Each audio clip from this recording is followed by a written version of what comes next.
que moi, j'ai regardé, j'ai fait des recherches sur cette petite maison-là et si plate pour certains, j'avais un gros 8 ans quand c'est arrivé, le déluge du Saguenay. Donc, étant jeune, je voyais de l'eau, je voyais une maison, je voyais les gens de TVA sur place, mais ça me disait pas grand-chose. C'est que quand j'ai pu me replonger, sans jeu de mots plate, là, avec de l'eau, me replonger dans cet événement-là qui a marqué évidemment des gens pas très loin de chez nous, à quelques heures de route. C'est impressionnant de voir l'impact que ça a eu au Québec. Ça a été vraiment très, très médiatisé et d'autant plus que ce qui me permettait de voir aussi les looks des années 90 qui avaient matière à jugement. Mais bon, le Seigneur, le Seigneur demande qu'on ne juge pas. Alors j'ai été à regarder ça objectivement. En fait, ce soir, moi, habituellement, vous étiez habitué que je travaille dans des miracles. Ce soir, on fait un petit peu différent. En fait, pour faire une histoire courte, on fait un cours avec Jean-Pierre, Luc, Régent, Daniel. Est-ce que j'en oublie? Je pense pas. Si oui, je m'excuse. Sur un peu la présentation. Et puis, on s'est lancé l'idée de ces versets-là. On devait faire un devoir. Alors moi, j'ai amené le devoir devant vous. Et je sais que je suis évalué ce soir par mes collègues. Alors, je vais essayer de vous fournir le meilleur possible. Puis prenez des notes, ça va me faire plaisir. Alors, vous avez vu, ma question, c'est pouvez-vous me dire à quel événement historique appartient la Maison-Blanche que vous avez derrière? Alors ça, c'est ma première phrase. Que vous comprenez que la plupart d'entre vous, je suis content que vous le sachiez parce que moi, quand j'ai trouvé cette image-là, j'ai dit, comme je dis, ça me rappelle quelque chose, mais plus ou moins.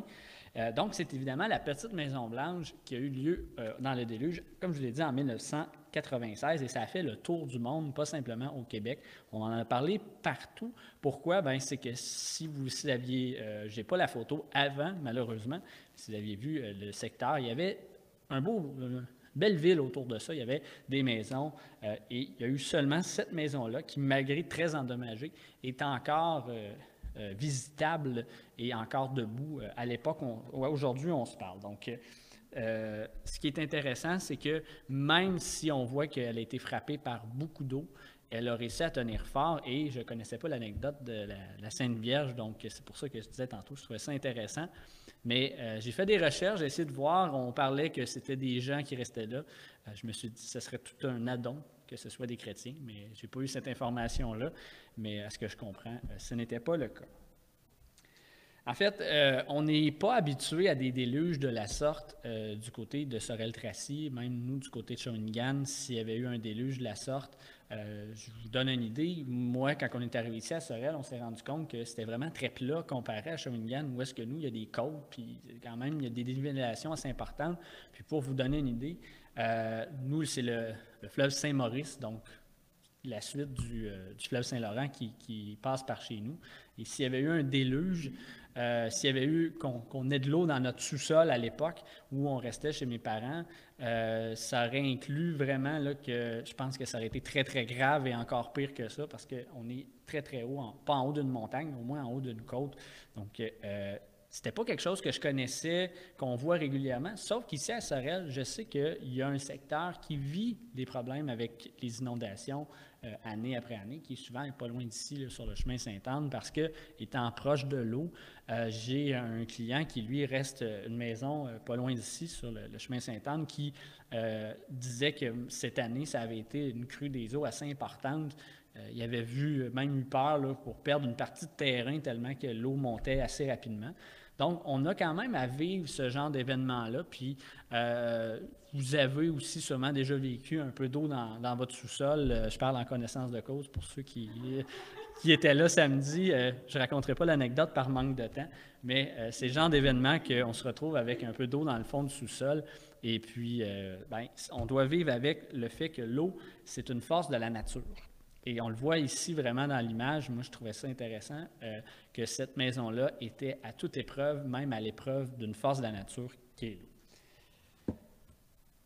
Quand on parle de l'eau au sens propre du terme, c'est une force de la nature. L'eau est créée par Dieu et est amenée dans le monde a été confinée dans des bassins, dans des mers ou des océans. Par contre, ça arrive que le Seigneur permet que cette eau-là sorte finalement de où elle est située. Et ce qui est intéressant de voir, c'est que très souvent, dans ce passage-là, dans le passage qu'on va lire ce soir, c'est que le Seigneur veut démontrer que finalement, la création de l'homme n'est pas à toute épreuve, mais il y a une petite coche, en fait, une chose qui est à concevoir, qu'on va voir ce soir, qui est à toute épreuve finalement, mais finalement, l'eau, qui est la création du Seigneur, peut détruire n'importe quand, finalement, toute création de l'homme. Et là, on ne pourra pas rentrer dans tous les phénomènes naturels, mais principalement, c'était la petite analogie que je voulais voir avec vous ce soir. Donc, je vais vous inviter à tourner, parce qu'on a quand même un passage, je ne sais pas de parler de l'eau et des déluges, mais on va parler de Luc, chapitre 6, versets 46 à 49. On va lire à l'instant. « Pourquoi m'appelez-vous Seigneur, Seigneur, et ne faites-vous pas ce que je dis? Je vous montrerai à qui est semblable tout homme qui vient à moi, entend mes paroles et les met en pratique. Il est semblable à un homme qui, bâtissant une maison, a creusé profondément et a posé le fondement sur le roc. Une inondation est venue et le torrent s'est jeté contre cette maison, sans pouvoir l'ébranler parce qu'elle était bien bâtie. » Verset 49. « Mais celui qui entend et ne met pas en pratique est semblable à un homme qui bâtit une maison sur la terre sans fondement. Le torrent s'est jeté contre elle, aussitôt elle est tombée et la ruine de cette maison a été grande. » On va prier. Seigneur, on veut, premièrement, ce soir, que par ce court passage, tu puisses nous démontrer ces vérités que tu as mises dans ta parole, Seigneur. Fais ressortir ces vérités que vraiment que je puisse amener ces informations-là que tu veux nous dire, Seigneur. Ouvre nos cœurs à être réceptifs à ta parole, Seigneur, à vouloir entendre et à vouloir comprendre ce que tu veux nous amener dans nos vies, à nous faire croire, à nous faire grandir dans cette parole. C'est dans ton grand nom, Fils Jésus, qu'on t'en prie. Amen. Donc, évidemment, je vous ai parlé du déluge du Saguenay et je vous ai parlé des événements de Sorel, mais la Bible aussi a son lot de déluges. Et je vais vous inviter à tourner si vous ne le voyez pas à l'arrière. Je sais qu'il est petit. C'est Genèse 7, 10 à 24. Alors, vous comprendrez que je vous invite à tourner parce que... Ah oui, c'est lisible. C'est un test de la vue ce soir. Évidemment, le passage que je vous montre à l'instant, c'est l'histoire du déluge qui a eu lieu à l'époque de Noé. Alors, c'est un déluge que la Bible relate. Alors, c'est dit, 7 jours après, les eaux du déluge furent sur la terre. L'an 600 de la vie de Noé, le second mois du 17e jour du mois, en ce jour-là, toutes les sources du grand abîme jaillirent, et les écluses des cieux s'ouvrirent. La pluie tomba sur la terre 40 jours et 40 nuits. Ce même jour entrèrent dans l'arche de Noé Sem, Cham et Japheth, fils de Noé, la femme de Noé et les 3 femmes de ses fils avec eux. Eux et tous les animaux selon leur espèce, tout le bétail selon leur espèce, et tous les reptiles qui rampent sur la terre selon leur espèce, tous les oiseaux, ainsi de suite. Je vais passer ici. Les eaux grossissèrent de plus en plus, et toutes les hautes montagnes qui sont sous le ciel entier furent couvertes. Les eaux s'élevèrent de 15 coudées au-dessus des montagnes qui furent couvertes. Tout ce qui se mouvait sur la terre périt, tant les oiseaux que le bétail et les animaux, tout ce qui rampait sur la terre et tous les hommes. Tout ce qui avait respiration, souffle de vie dans ses narines et qui était sur la terre sèche mourut. Tous les êtres qui étaient sur la face de la terre furent exterminés, depuis l'homme jusqu'au bétail, aux reptiles et aux oiseaux du ciel. Ils furent exterminés de la terre, il ne resta que Noé et ce qui était avec lui dans l'arche. Les eaux furent grosses sur la terre pendant 150 jours. Alors, quand on regarde en comparaison avec le déluge plus contemporain, le déluge du Saguenay, on voit qu'il y a eu quand même des similitudes, il y a eu des décès, il y a eu des pertes physiques, des pertes matérielles dans le déluge, mais dans celui-là, le Seigneur on voit une comparaison, une démonstration que le Seigneur en avait tout simplement assez de ce qu'il avait vu, et on a une démonstration de la colère de Dieu dans ce passage-là. Et je trouvais intéressant de voir que le Seigneur utilise régulièrement des forces de la nature pour nous démontrer les situations de la vie. Donc, il fait des comparaisons avec des situations vraiment réalistes, donc comme un déluge. Souvent, ça va être un déluge, on va avoir des tremblements de terre, on va avoir d'autres événements comme ça, des forces de la nature qui nous amènent à comprendre une chose, c'est qu'on n'a pas 100% du contrôle. En fait, les forces de la nature, notre vie chrétienne, on pourrait faire un parallèle, va être soumise à ces forces de la nature-là d'une certaine façon. Et si ça ne repose pas sur des bases solides, si notre vie chrétienne ne repose pas sur des bases solides, elle aura difficilement des difficultés à passer à travers. Donc, c'est ce qu'il faut retenir de ce passage-là, de vraiment voir que le Seigneur a décidé d'un début et décidera d'une fin. Et à tout moment, il peut décider qu'il arrive absolument ce qu'il veut.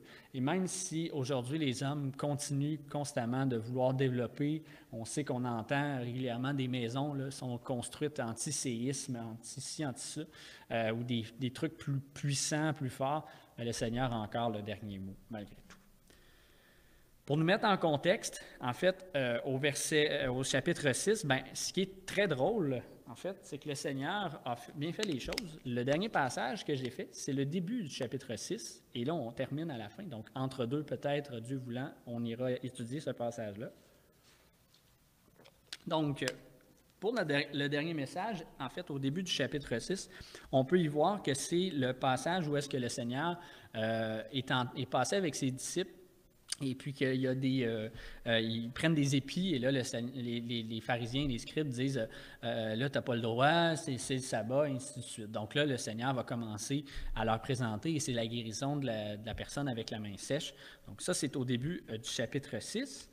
Et on voit au verset 12 du chapitre 6, si on retourne un petit peu en arrière, en ce temps-là, Jésus se rendit sur la montagne pour prier, et il passa toute la nuit à prier Dieu. Donc, on voit que là, suite à ces événements-là, évidemment, le Seigneur s'est en allé parce que les gens qui étaient avec lui n'étaient pas très contents. Donc, il quitte, et ce qu'il s'en va faire, lui, il ne s'en va pas chialer contre eux autres ou quoi que ce soit. Au contraire, il s'en va sur une montagne et passer la nuit à prier.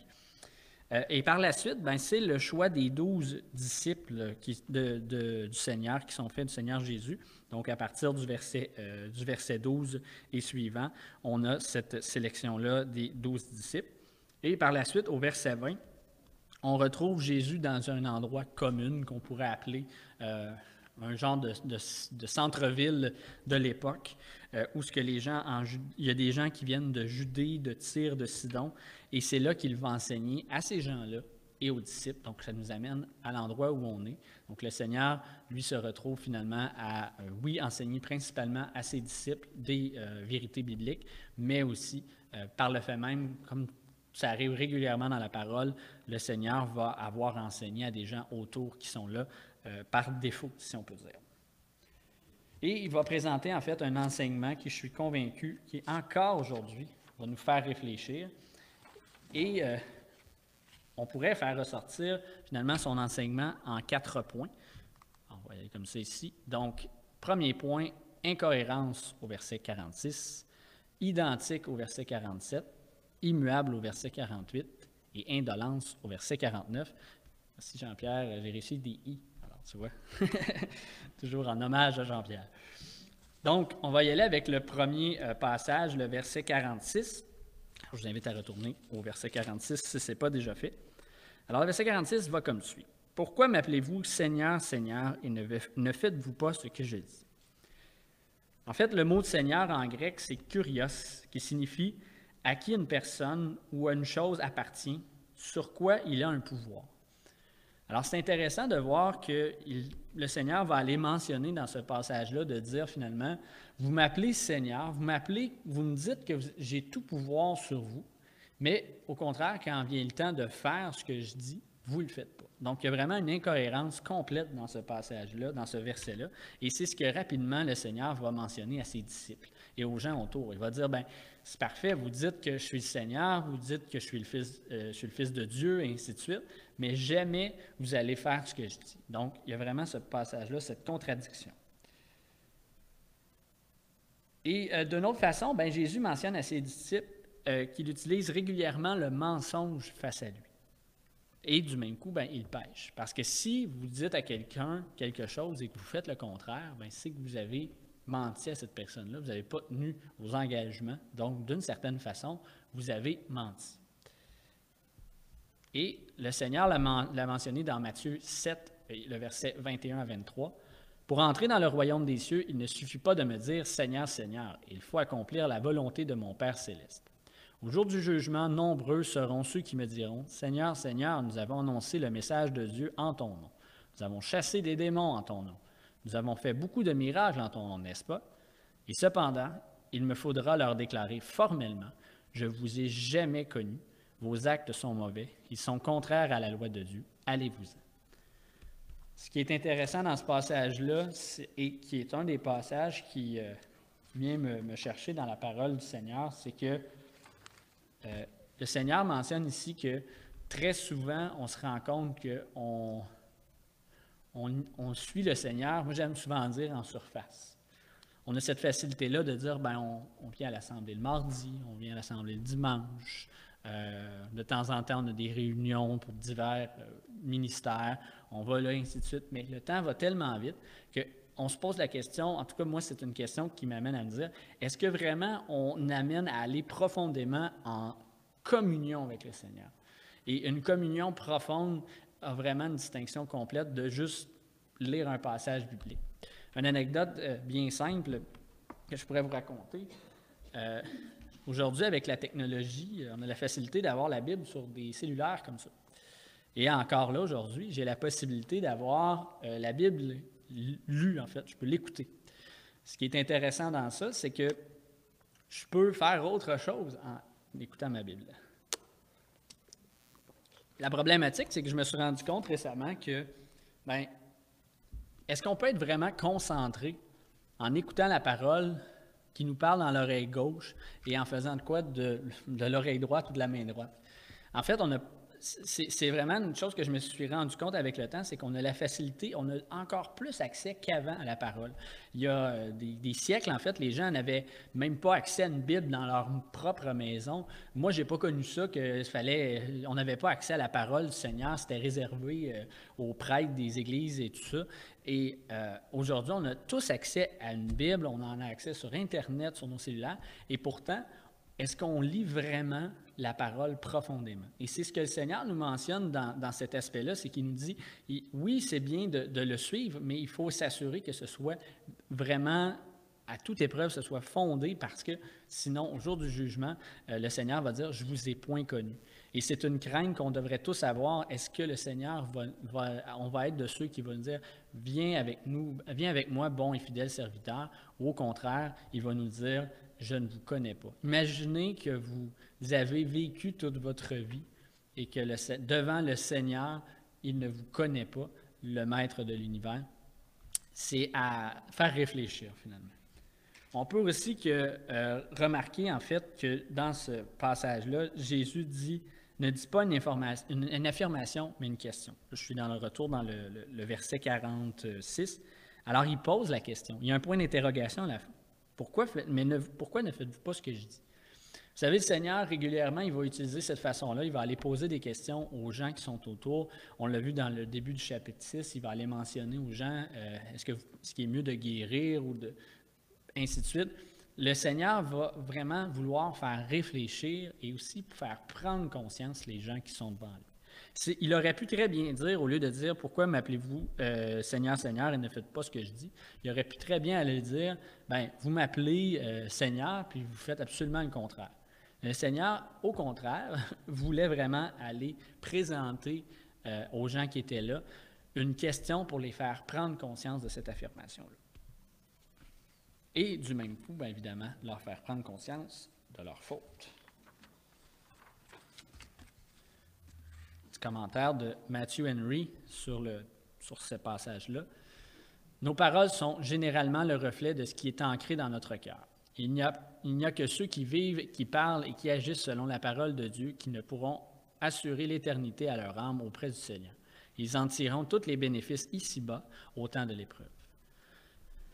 On pourrait aller dans une autre partie, mais évidemment, je veux m'en tenir au fondement ce soir pour le message, mais on voit que c'est très important de savoir que de toute façon, du jour au lendemain, si nos fondements ne sont pas sérieux, le cœur va refléter par la parole, par les actions, va refléter vraiment ce qu'on est et ce qu'on est à l'intérieur. Donc, malheureusement, même s'il y a des gens qui aujourd'hui pensent qu'ils peuvent avoir cette vie chrétienne-là sans nécessairement avoir le cœur rempli du Seigneur, le Seigneur le mentionne régulièrement dans sa parole que le cœur, les agissements vont d'un jour ou l'autre refléter qui on est vraiment. Comme je le disais, en fait, ça ne peut pas nous assurer, ceux qui parlent et qui agissent selon la parole de Dieu, excusez, j'étais dans mon commentaire. Alors, il faudrait se poser cette question-là ce soir. Est-ce que nous disons Seigneur, Seigneur, sans que nos actions ne suivent pas la volonté de celui-ci? C'est une question à se poser et je tiens à dire que je m'inclus toujours dans le bateau, là, dans ce principe-là. Souvent, on a cette facilité-là d'aller dire Seigneur et de lui demander des choses, d'acquiescer envers lui.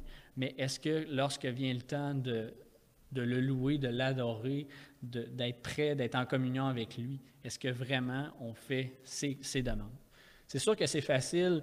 J'avais une discussion par rapport à un sujet avec ma femme aujourd'hui qui a dit je ne comprends pas ce que le Seigneur veut de moi aujourd'hui. Je ne raconterai pas la raison, mais au final, ça a été mon cas aussi récemment. Je me disais, pourquoi que le Seigneur m'amène là? Pourquoi que le Seigneur m'amène à vivre ça? Et souvent, quand on vit des épreuves, c'est souvent cette difficulté-là qu'on se dit, pourquoi, Seigneur, tu veux qu'on aille là? Et quand on ne comprend pas, c'est extrêmement difficile. Et encore plus, c'est qu'on demande au Seigneur, Seigneur, regarde, agis en ton temps. Mais souvent, on dirait que le Seigneur, on voudrait qu'il agisse dans notre temps aussi. Et c'est souvent, c'est cette problématique-là qu'on a, c'est qu'on donne la liberté au Seigneur d'agir, mais on lui enlève finalement quelque temps après parce qu'on a cette difficulté-là à donner entièrement notre cœur, la volonté au Seigneur.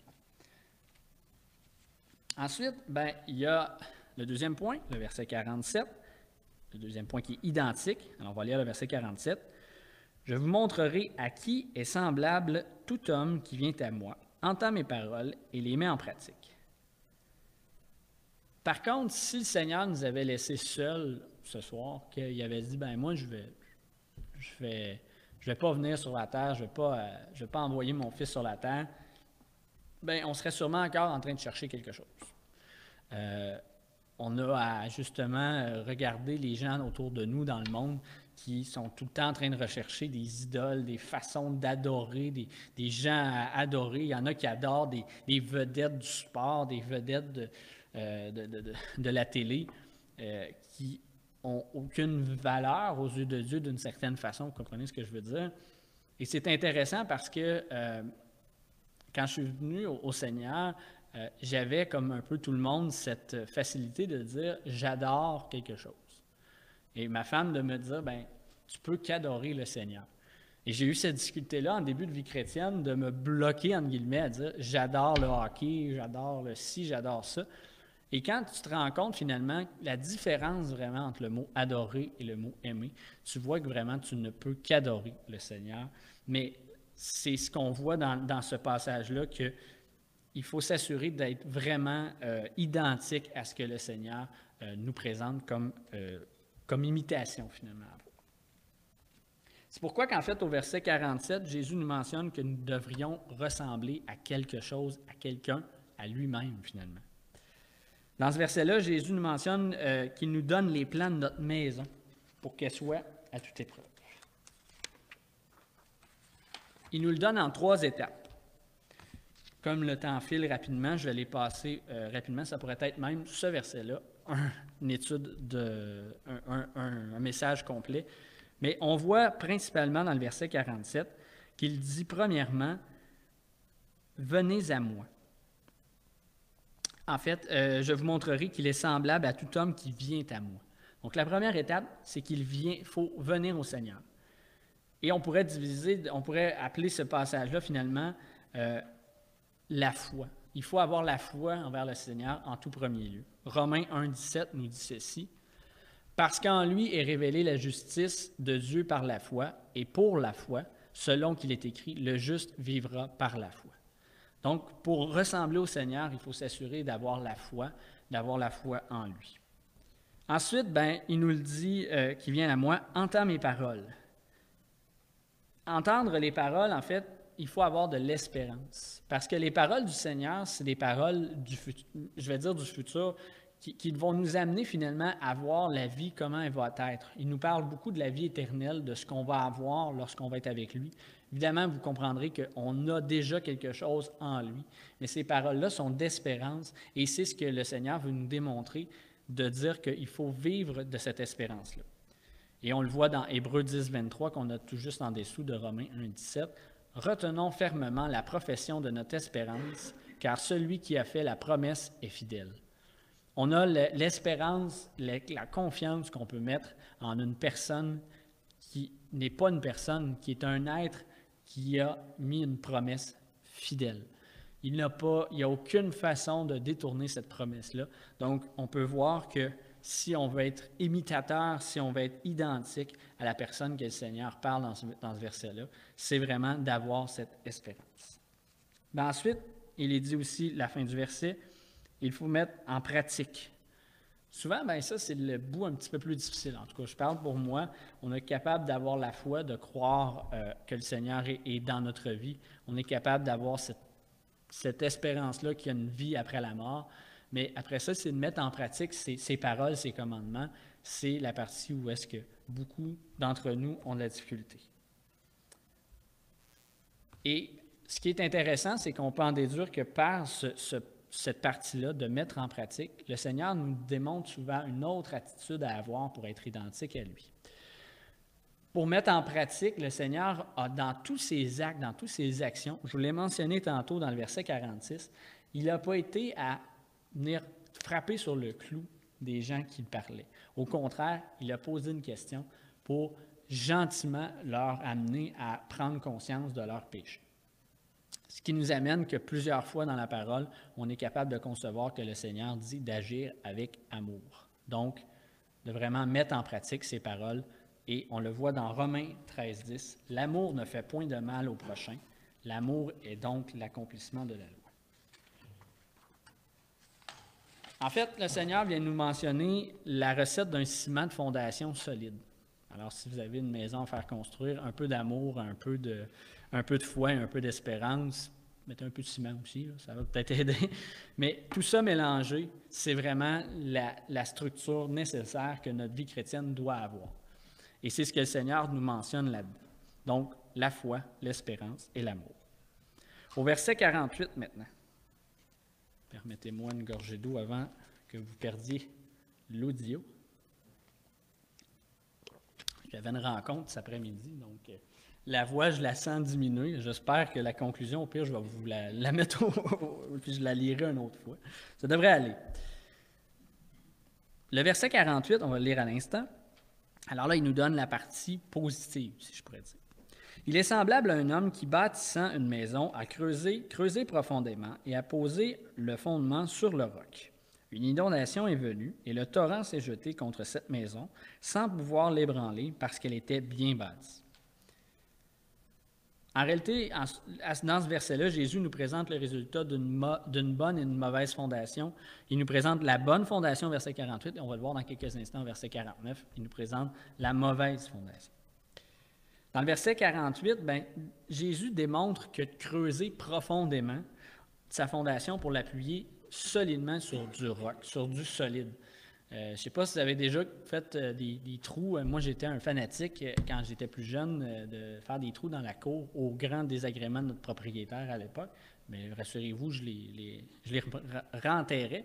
Mais ce qui est intéressant, c'est qu'au début, tu creuses, ça va bien. Puis à un moment donné, tu tombais. Et nous, on n'a jamais compris pourquoi. C'est sûrement à l'époque comment c'était fait.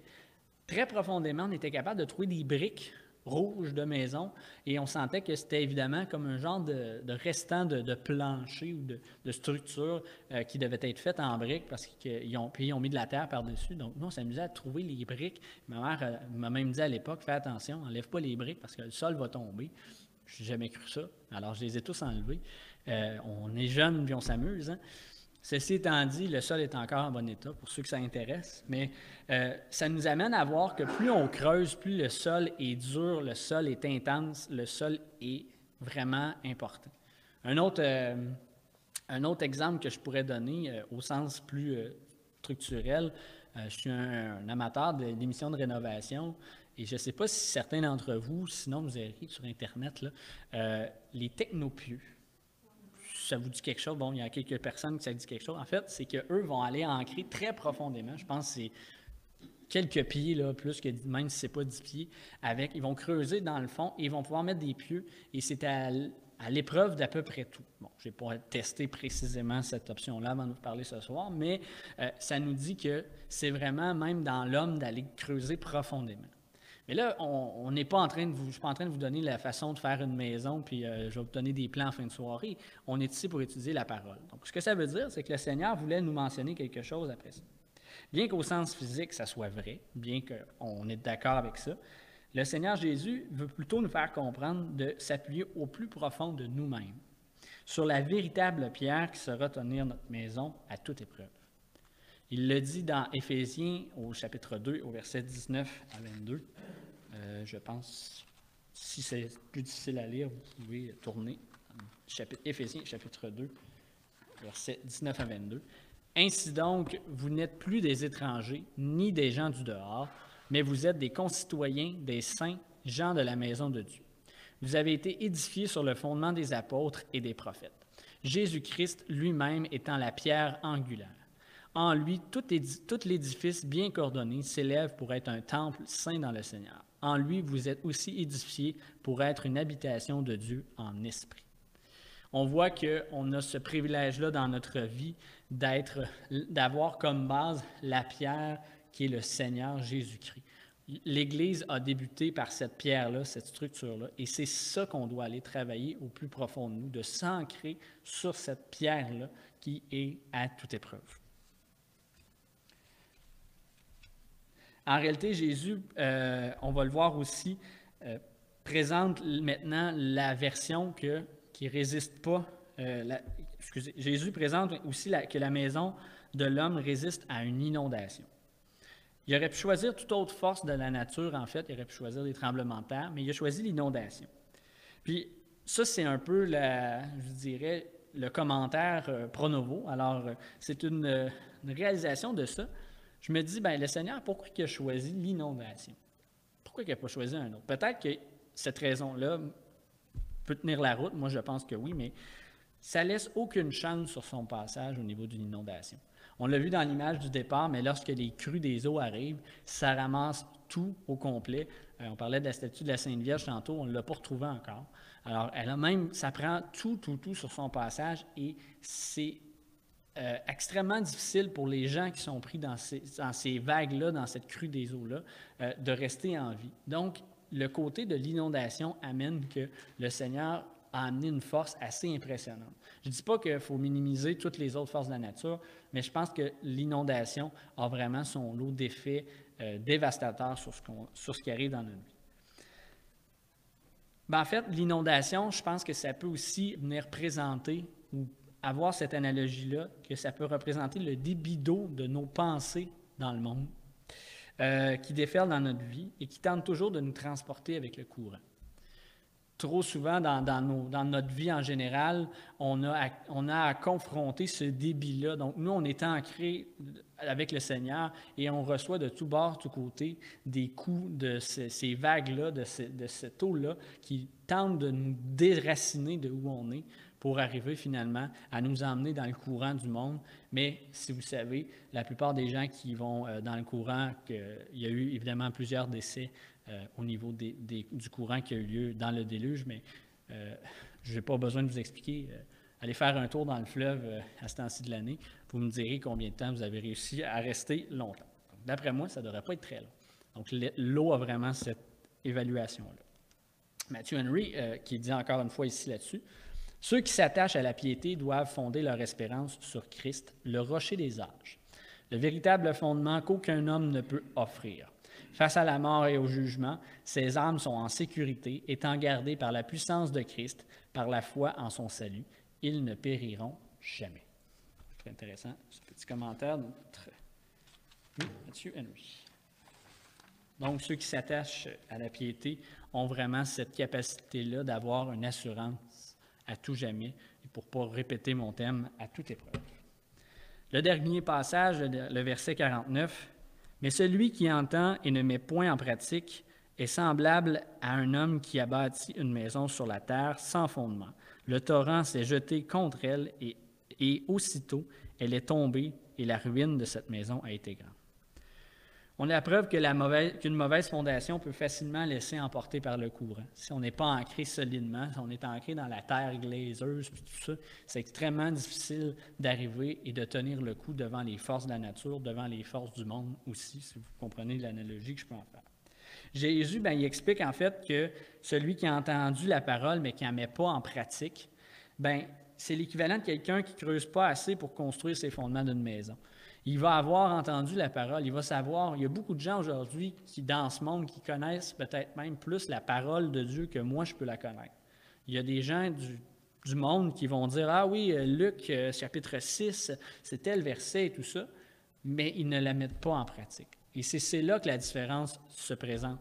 De connaître du texte en surface, mais de ne pas le mettre en pratique, c'est vraiment de se tenir sur s'accrocher à des fondements qui peuvent lâcher à tout moment. On peut voir l'utilisation du mot eutéos, excusez-moi mon grec ce soir, qui peut dire le mot aussitôt. Et c'est intéressant de voir en fait que c'est marqué que le torrent s'est jeté contre elle aussitôt. On aurait pu dire le torrent s'est jeté contre elle et elle est tombée avec le temps ou quoi que ce soit. Non, il est mentionné que c'est vraiment aussitôt. Et le mot eutéos veut dire aussi sur le champ. Donc, instantanément, la personne qui va entendre la parole, mais qui ne la met pas en pratique, va tout de suite se faire embarquer facilement par le courant du monde. C'est intéressant de voir le contraire entre une maison solide et un fondement solide qui peut résister et celui-ci qui peut, sur le champ, être détruit.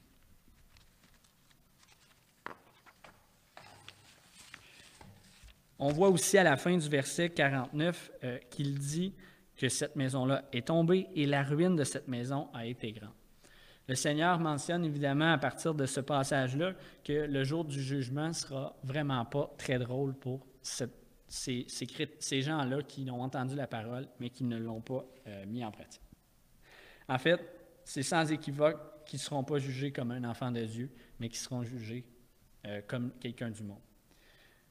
On peut voir que la ruine était grande, donc on peut comprendre que la force du courant du monde n'a qu'un seul résultat, c'est de détruire complètement les maisons construites sur des mauvaises fondations. Donc, aujourd'hui, si vous êtes ancré sur des mauvaises fondations, si votre cœur n'est pas à la bonne place et pas tourné et attaché au Seigneur, le seul et unique raisonnement qu'il peut avoir, c'est que vous allez un jour ou l'autre être détruit d'une quelconque façon, évidemment au sens spirituel.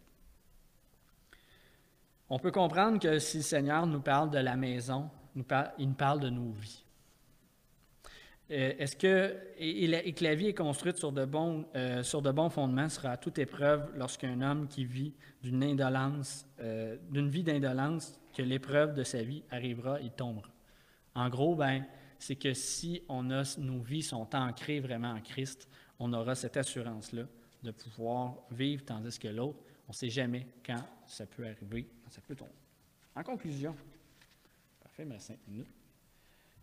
Vous commencez peut-être à me connaître, comment on peut appliquer ce passage-là dans nos vies. J'aime toujours trouver des applications. Je pense que mon côté pratique ressort dans ce côté-là.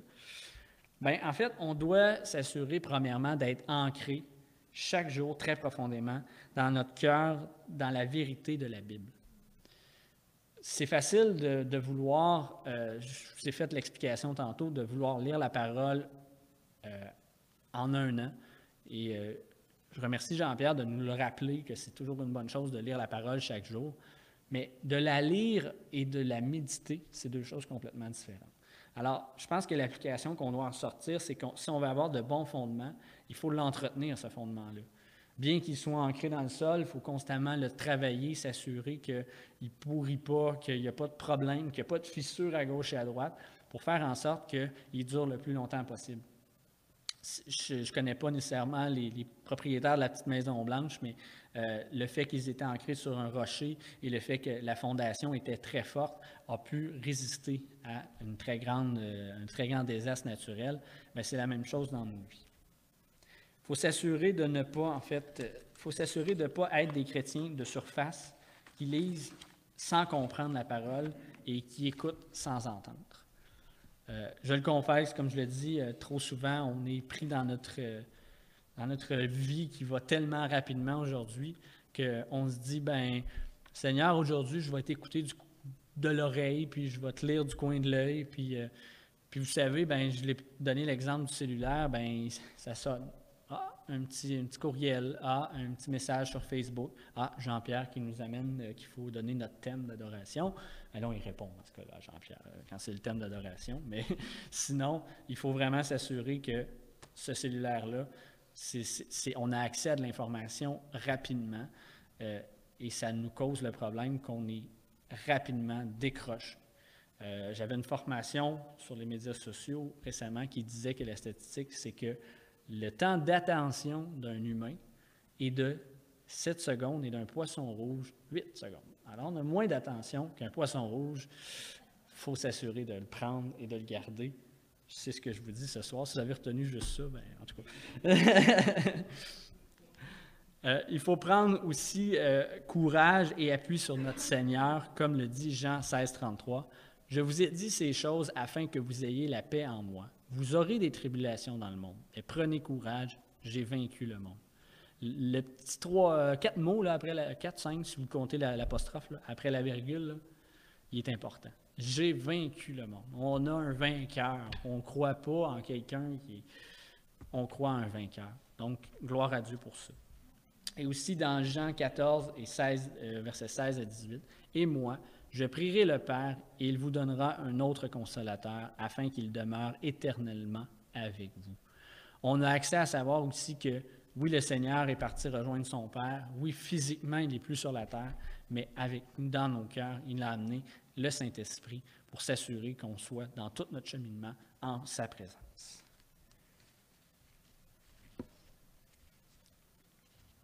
Comme nous prenons soin de notre maison physique, il faut prendre soin aussi de notre maison spirituelle. C'est ce qu'il faut en retenir de ce message-là. Assurons-nous d'être toujours centrés vers le Seigneur afin d'avoir cette force-là dans les jours des tribulations, puis cette assurance-là que le retour de notre divin Seigneur est proche.